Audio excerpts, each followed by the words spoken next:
Alright, so I'm gonna show you a very hectic chess game that I just played like a few minutes ago. Alright, so white starts with e4, I respond with e5, and then white plays f4.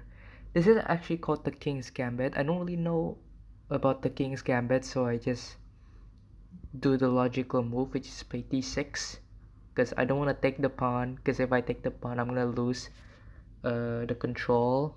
Like if I take here, I'm gonna lose the middle, like one of my center pawns, so I just not take the pawn. And white plays d4. At this point, I don't really know what to play, so I just played knight f6. He takes my pawn, I take back, and then he takes my queen so that I cannot castle. I am forced to take the queen back, and he took my pawn. I took his free pawn, which is in the other in the c4 square, and he developed his bishop. I move my knight back, he moves his bishop and gives a check. Now here I have to be careful.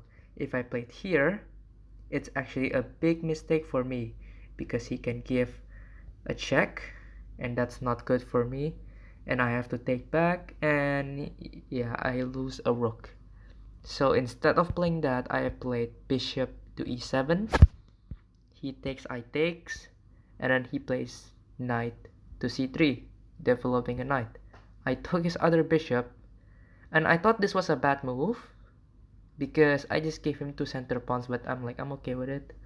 So I put my bishop down to e8 so that I can put my king to safety. He plays d4, I place c5 to kick his center pawn, but he refused. He plays knight d5 instead to give me check.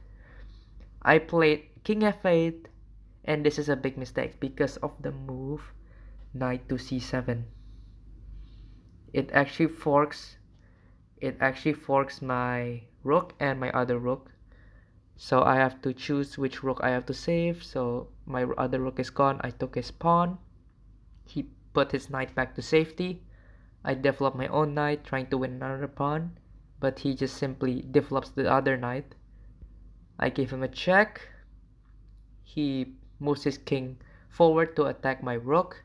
I move my knight forward, and then he takes my knight. I take his knight with the pawn. I'm supposed to take the knight with the rook with a check apparently, but I took it with the pawn instead. Now he puts his rook in here.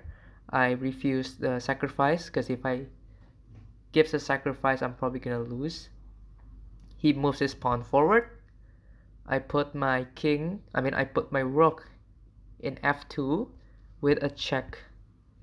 He blocks the check with a rook. I'm forced to take now. He takes back. I will give another check with the bishop. He moves his king to d3. I tried to kick his center pawn again, but he took my pawn first before taking the pawn. And now he has a completely winning position.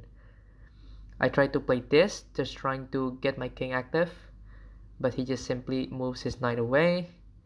And right here, it's actually a big blunder for him. I actually was hoping for him to see this, to not see the bishop, and he actually did. So I just took the bishop, and then after this, he just resigned. So yeah, what a wonderful game.